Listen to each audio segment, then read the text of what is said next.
Do you have chronic illnesses? Yes? Well, welcome. You don't? Well, you still welcome. But I have a question for you. Do you have assumptions about those with chronic illnesses? If so, what are they? Welcome to the second episode of the L&C Podcast. I am Zana, the creator of LOC'D and Chronic. Let me start doing this. So, for those of you who do not have chronic illnesses and you watch on, I can guarantee you that in those assumptions that you have, I can find 5 misconceptions. You want to know why? Because I experience those misconceptions all of the time. And by the way, this is not medical advice. I am no doctor or any medical person of any sort. This is just my lived experience and just hoping to pass along some education from one chronically ill person to another. And for those of you who do not have chronic illnesses. So those of you out there who are like me, have you ever heard, "Oh, you don't look sick, you must be fine"? So you see, the reason why people would say this is because more than likely people tend to think chronic illnesses are visible.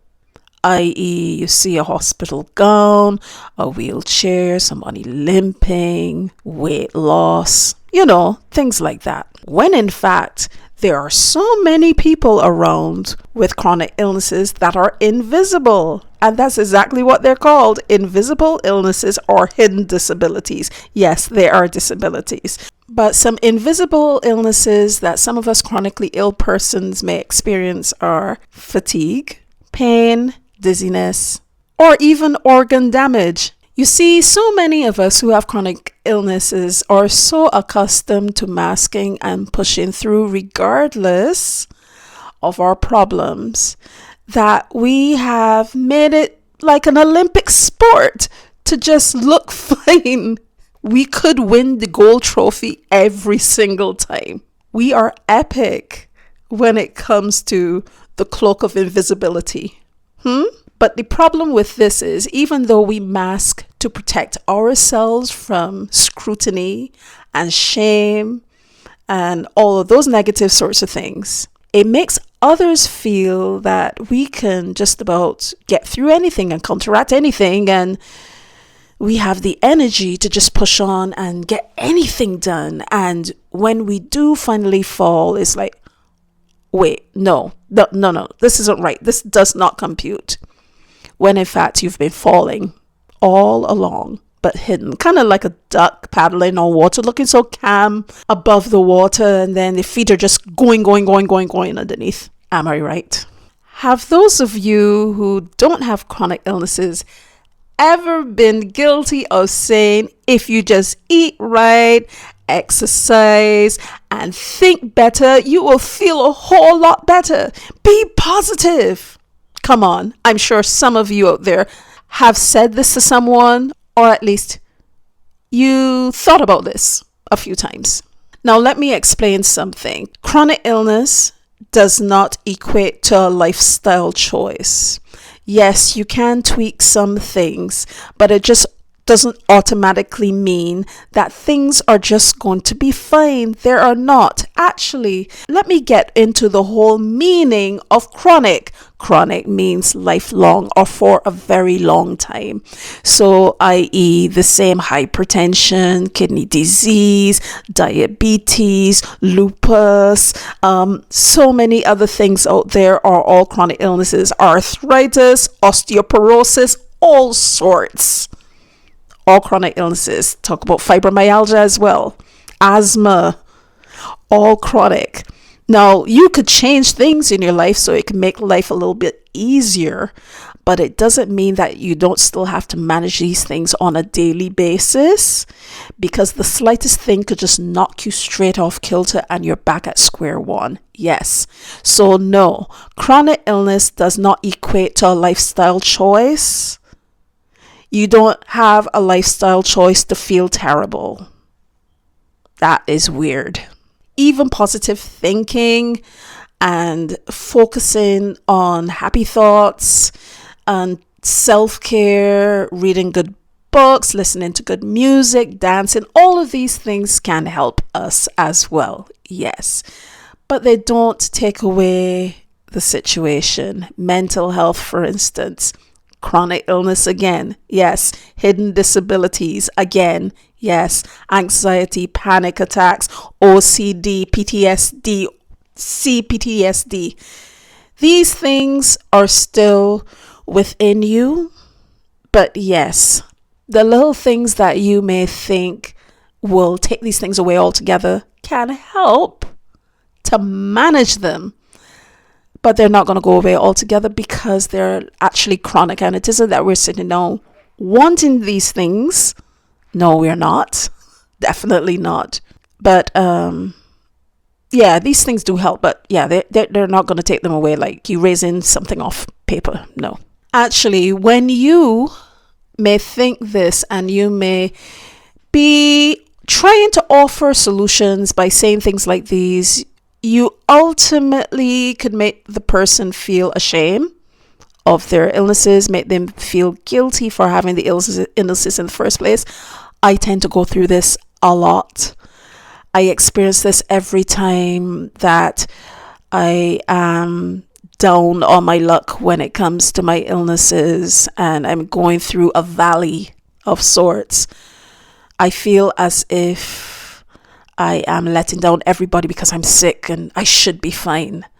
You feel guilty, and that does not help the situation because it puts you under stress. You're still fighting to feel how everyone else wants you to feel, and internally we feel worse. And then the next time we go down into a valley, it may be even worse, which has happened to me before. Let me know, those of you who have chronic illnesses, if this has happened to you. By the way, that was just the subscribe weight that fell. Have you done it yet? Okay, thank you. So, have you ever felt that rest should really fix everything, but it doesn't? Of those of us who have chronic illnesses, some of us are going to have insomnia. I have lived with insomnia for decades. It is very irritating because sometimes we just want our bodies to rest so that we can have some measure of healing.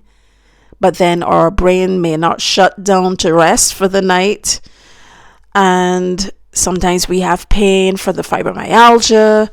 Sometimes we have palpitations. Sometimes our chest may be hurting for either the asthma or the hypertension, or the list goes on. And sometimes rest cannot be had. Some of us have restless leg syndrome, like me. It is very irritating because when you finally feel as if some rest is coming, then you just start shaking and you wake yourself up, and it's really, really funny and irritating all at the same time. You know something though, that even in the rest, when you finally get rest, what I've realized is that sometimes all the rest of the world, or even getting sufficient rest and not going overboard, isn't enough. Sometimes with some illnesses, you get the appropriate rest, you have your appropriate conditions, you get to bed at a good time, you put down the devices and you rest, and you wake up and you're still tired.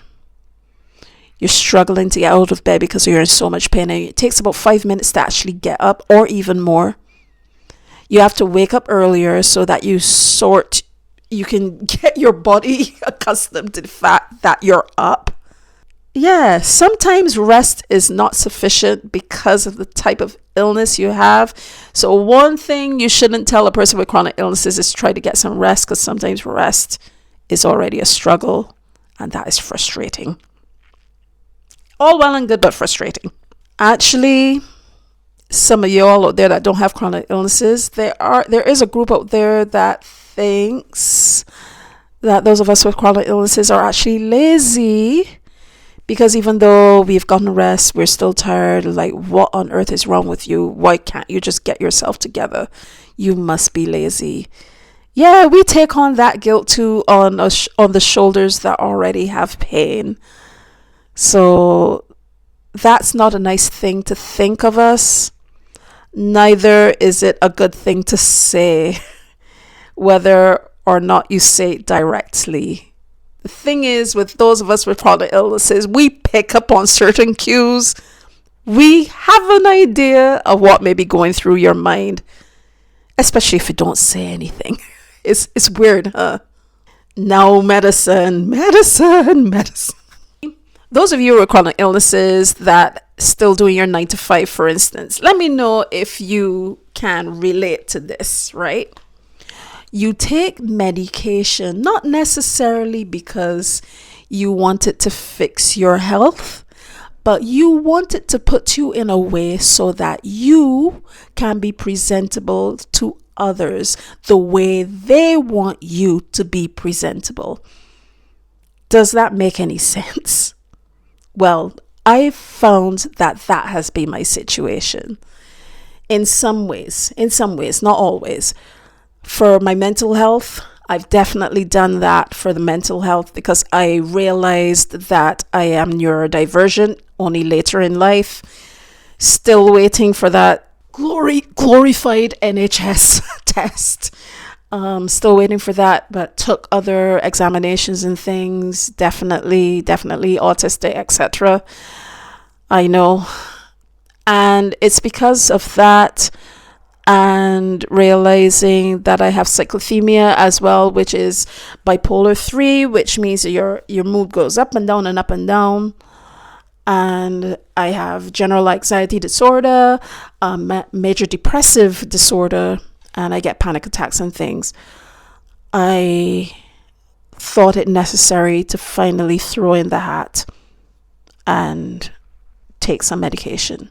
And I had been doing that for about 3 years now, but this last year has been iffy to the point now where I'm taking nothing.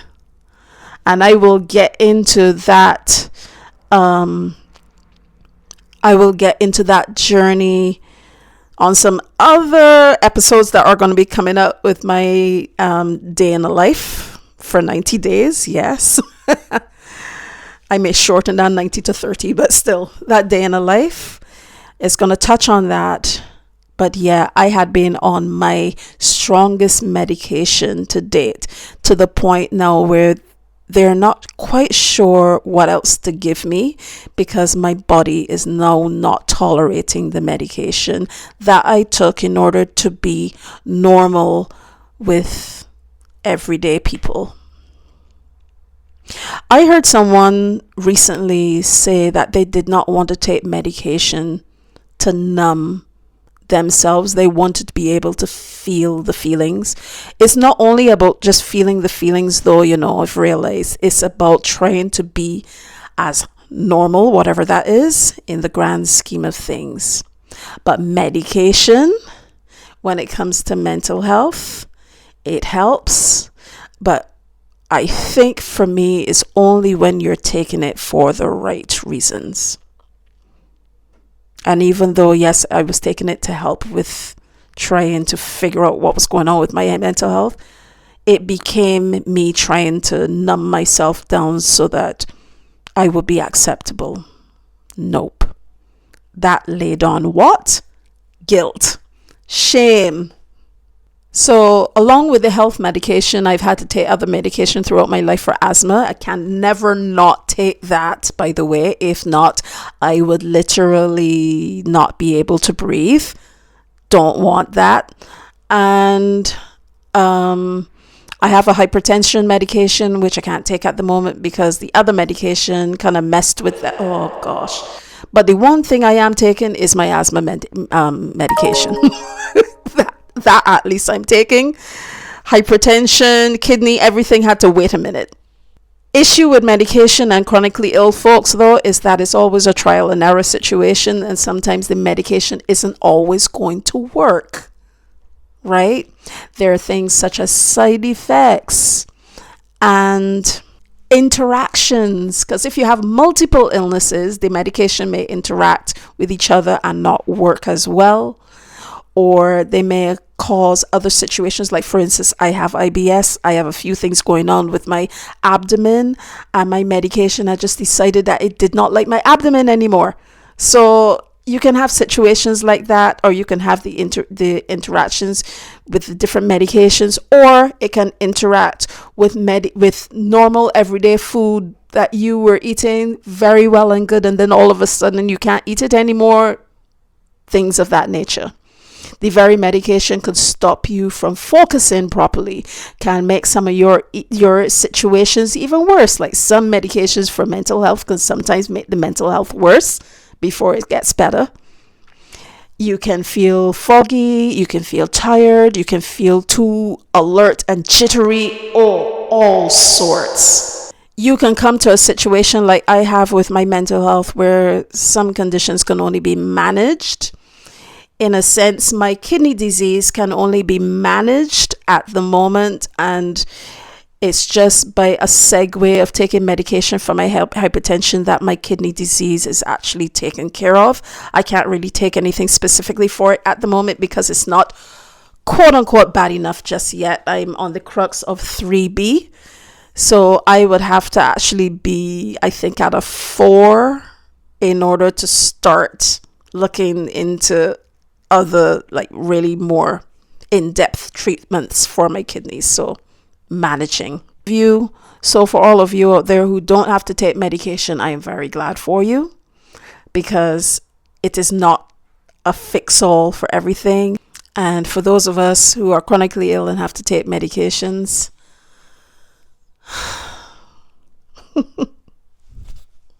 something that we have to tell ourselves as chronically ill people is that our symptoms are not some exaggeration. It's not us just exaggerating and being overly expressive or whatever. It's not us being lazy either. It is just the symptoms to illnesses that we have, some of which we were born with, some of which we were predisposed to. Did you know, those of you who do not have chronic illnesses, that sometimes daily tasks are very hard for those of us with chronic illnesses? There are sometimes I cannot shower. I can't get to wash my dishes in my sink. I can't get to clean my flat. I don't get to go outside for days. That can happen all as a result of my chronic illnesses, one thing or another. If I'm in a lot of pain, if I am stiff, if I have very bad headaches, if my mental health is bad, all these things can happen. You can feel quite unwell. When it gets very cold, my asthma gets quite bad. So yeah, it's one thing or the other. Or if I, like, one moment I could be fine eating some things. It's kind of like rice. I could eat rice until I was in my 40s, and then I realized, oops, I am throwing up everywhere within 30 minutes of eating rice. So yeah, weird things. With that laziness or over exaggeration, remember what I said at the beginning about how many of us put on a mask and we push on and pretend as if everything is fine so that we can fit in with daily life. This needs to be reiterated. When you see people that are going about their day and you know they have chronic illnesses and they seem wonderful, most of the time they aren't. Even if you ask them if they're fine and they say they are, they're not necessarily as fine as you. They're fine as they could be, and are fine when we are actually fine. Even though it may not feel like you're 100% fine, we feel like, yes, this is a victory. So no, we ain't lazy. I must say that with all the things that we go through, I think we're quite heroic. We are warriors. We're victors. To put up with all the pain and things that we go through on a daily basis and still show up, I think that you cannot be a lazy person and do that. Actually, there are many times I wish, in a way, that a person who would not say something, but you could see with their eyes that they're thinking something, or they may be talking behind your back. Or they may say something to you in front of your face and hide it to sound like something nice. when it isn't at all, but you can really work out what they're saying. I sometimes wish that those people could inhabit the entity of my chronic illness for a day. Just feel what it's like to be extremely tired and having to press on, to be in pain, to have constantly tingling, aching, numb feet and hands, have palpitations, be out of breath. I don't know, all the things that really wear you out, and I still press on anyway. Sometimes I wish that could be a thing, just like how you have those machines that people play around with to simulate labor. Yeah. I don't know if that's a good thing, but sometimes I feel people talk in ignorance because they just don't experience these things and they don't understand. I also cannot stand when people say things like, oh, you have another thing. Oh my goodness, another thing can happen to anybody. Anyone at any point in time could end up with a chronic illness. So those of you who do not have chronic illnesses, please be very aware. If you start thinking that way, do not let those words exit your lips, because something like that may happen to you. You would not want someone to say those things to you, right? You don't look sick, so you must be fine. If you just eat better, think better, exercise more, you'd feel a whole lot better. Rest will fix everything. Medication, that will fix everything. You are lazy and you're just exaggerating. Those were the 5 misconceptions I talked about today. Do you relate to any of these? Have you ever heard any of these before? Or have these ever exited your lips or even formed a cloud inside your brain? Because if that has happened, I hope that you will stop that now that I have had a chance to explain what these things are like to the other person who's actually going through the chronic illnesses. And for those of us who have chronic illnesses, I am so sorry that you endure that. I endure them as well, and sometimes I feel sorry for myself, but remember that you are indeed a warrior. You've got this fight and you have more strength in you than you realize, because it takes strength to live the life that we live and to endure the words and the proverbial rocks and stones that we face on a daily basis. If you like this episode, share and do all the things that you know that you got to do in order to make sure everybody know that we done masking and we need to talk about chronic illness. And I can talk to you in the next episode.